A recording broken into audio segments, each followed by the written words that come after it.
chegar no tempo de propagação, certo? Do sinal de entrada até o sinal de saída. Então, aquilo lá é um dos tempos envolvidos. Tá? Que outros tempos nós temos envolvidos no nosso problema? Tá? São basicamente esses aqui. Nós vamos ver agora, né, o nosso circuito não é mais puramente combinacional, mas sim vai ser um circuito simples. Então aqui nós temos um sinalzinho de clock que tem um determinado período de clock. Tá? Esse é o período de clock, que é esse que vocês vão descobrir qual é o mínimo período de clock para cada uma daquelas condições lá em cima. Quais são os tempos envolvidos aqui? Bom, primeiro, uma vez que foi dado a borda de subida, vamos supor que as nossas operações sejam sincronizadas na borda de subida, nós temos um tempo que é necessário, a partir dessa borda de subida, que o dado que eu tenha na entrada se manter. Tem que se manter.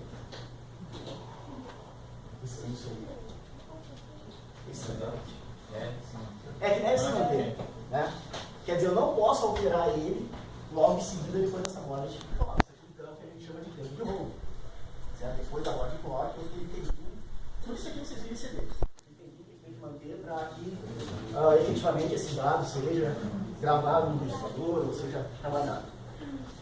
Nós temos que também ter na próxima borda de subida, né, se eu quero gravar esse dado aqui em algum outro lugar, antes da borda de subida, que é o comando de gravação, nós temos que já estar com esse dado estável. Certo? Então esse aqui seria o setup time. Certo? O tempo que eu preciso estar com o dado estável antes de vir a borda de subida. Isso é o TSU. Tá? Então o setup time. Nós temos ainda o tempo de propagação. Certo? Uma vez que aqui ficou estável, aqui vai ter um monte de processamento, que vai trabalhar esses dados, circuitos combinacionais, provavelmente, e após esse tempo, o circuito vai voltar a ficar estável. Certo? Quer dizer, aqui eu não sei como é que é o sinal que tem na saída. A partir do momento que ele ficou estável na entrada, até o momento que ele ficou estável na saída, então esse aqui seria aquilo que vocês calcularam lá no somador de 4 bits, que é a propagação. Certo? Então, tempo vocês necessitam esperar até que o resultado esteja correto. E no nosso caso aqui, a gente tem mais um tempo ainda, tá? Que é o tempo da borda de subida do clock, até o tempo que o sinal vai ficar pronto, estável, para o próximo estágio, para o próximo ciclo. Então, esse aqui vai ser o nosso tempo de clock para a saída, tá? Clock output. Certo? Então, é o tempo que eu tenho que ter desde aqui até que o meu sinal de saída fique estável. Tá? Então, esse tempo aqui. Então, são esses os tempos envolvidos. O TSU é para na saída estabilizar e o TCO vai. Não, aqui é o tempo que eu tenho que ter o dado estável antes de vir a borda de clock. Tá, aqui significa que o dado está instável, não sei o que tem aqui. Mas a partir daqui ele está estável e aqui ele está estável. Ele tempo até ficar estável, depois você tem que manter esse estado de estável. Isso, uma vez que ele ficou estável aqui, qual é o tempo? O TSU é o tempo que eu preciso ter antes de vir essa borda de subida. Uma vez que ele está estável. Tá, então, para satisfazer as condições de setup, é necessário que o TCK, o tempo de clock, seja maior que o TCO, né? Mais o TSU, que é óbvio, só que mais o TPD, que é o tempo que eu vou gastar, né, nas lógicas combinacionais. Então, somando esse tempo com esse tempo com esse tempo, tá, tem que ser maior que esse tempo aqui.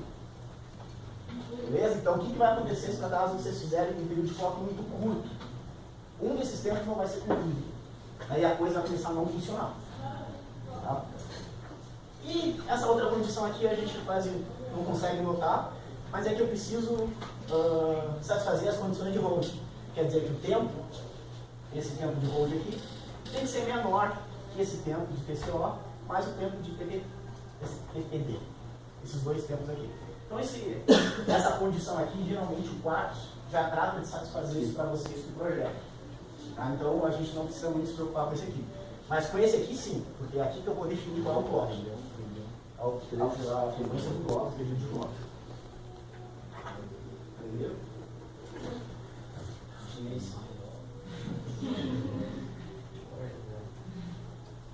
Ok, vamos ver então um exemplinho, né? Como é que a gente vai calcular isso.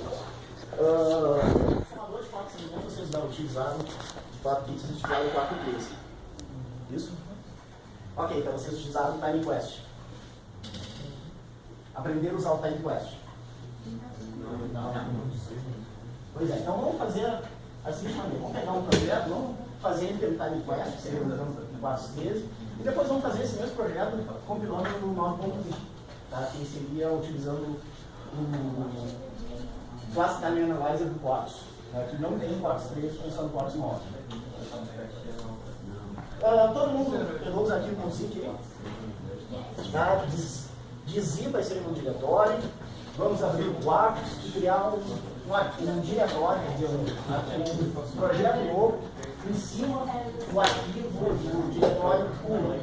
Então, nesse.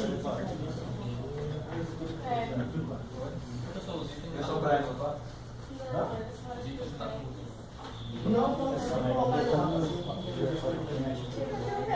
Certo? Então vocês abriram o zip, vai ter esses 2 diretórios e esses 3 arquivos. Opa, esses 3 arquivos aqui.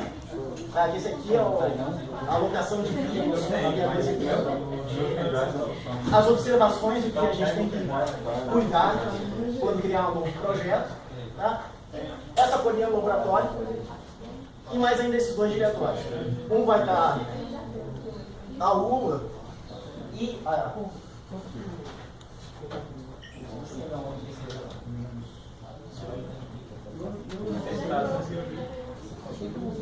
tem que fazer um.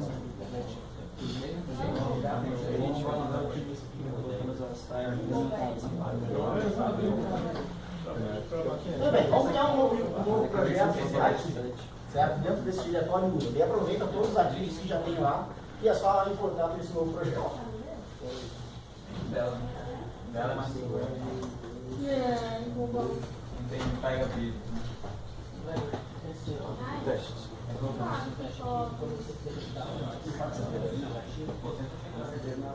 Tem um de pessoa para gente. Tá, então vocês vão criar um novo projeto e dentro daquele diretório pula.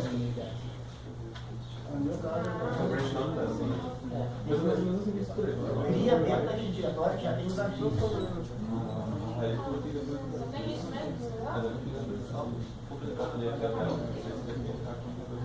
Falando do projeto. Pode botar ou algo. É que no meu caso aqui eu já tenho projeto pronto. Então para poupar tempo, vocês vão criar o projeto, setar o chip, importar os arquivos. Eu vou abrir o projeto. Tá?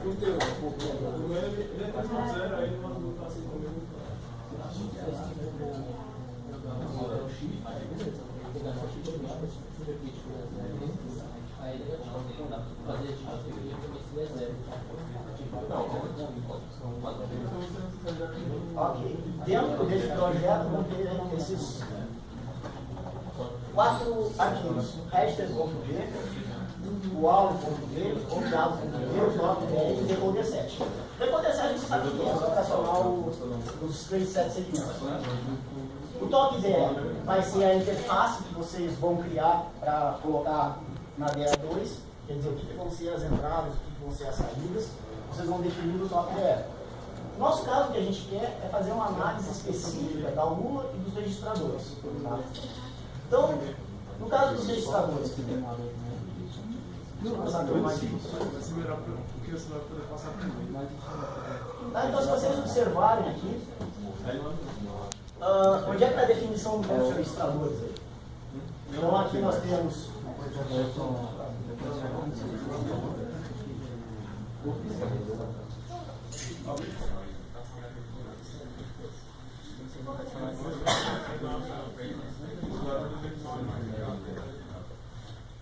ok, isso aqui está definindo o módulo do registrador e aqui a interface, quer dizer, o que são as entradas e saídas. Tá? Nessas entradas e saídas, tem algumas entradas e saídas que a gente não vai utilizar, porque esse módulo registrador está saindo diretamente do Unix.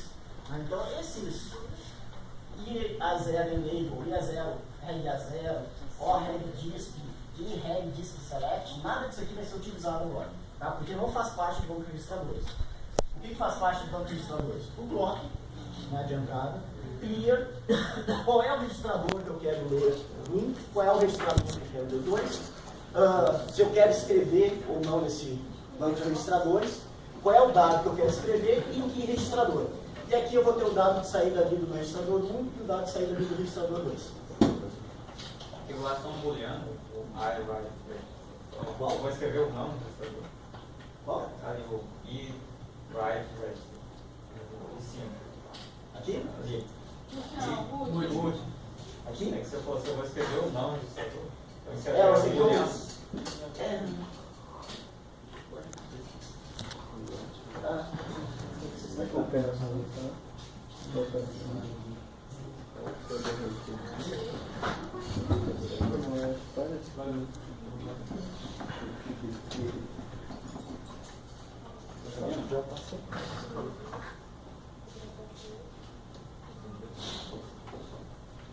Ok, vamos supor que eu tenho essa instrução aqui. A de T0 tem 1 T2. Beleza?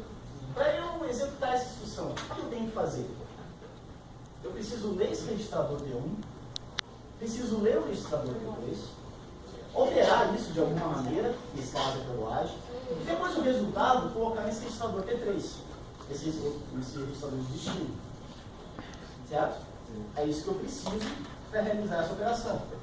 Então, o nosso banco de registradores tem que ser capaz de ler dois registradores, o R e o T, RS e o T, RT, te dá duas saídas, A e B, seria, se eu colocar o RS, o número de T1, ele vai ter que ler o valor de T1. Se eu colocar em RS o número de T2, ele vai ter que ler o valor de T2. Eu quero escrever um determinado dado em outro registrador, nesse caso RD, seria, eu vou querer escrever o resultado dessa operação nesse registrador aqui. Certo? Então eu quero escrever esse dado nesse registrador. Certo? Então isso aqui é o que eu preciso que o banco de registradores faça. Eu defino dois registradores. Quantos bits tem aqui? Aqui, RS, para definição de um registrador de 5. Aqui? 5 também. Ao definir esse RS, quantos bits eu vou ler aqui? De dados que estava dentro do RS. 32. Quantos bits eu vou ler aqui? 32. Ok, se eu quero escrever esse dado nesse registrador, quantos bits eu tenho de dados? 32. E quantos bits eu vou definir esse registrador RD? 5. Beleza? Então, esse aqui são essas nossas definições aqui. Ainda tem um blocozinho aqui e um clear. Então, nós temos o bloco e o clear. E reg register 1 seria esse aqui. E read register 2 esse aqui. E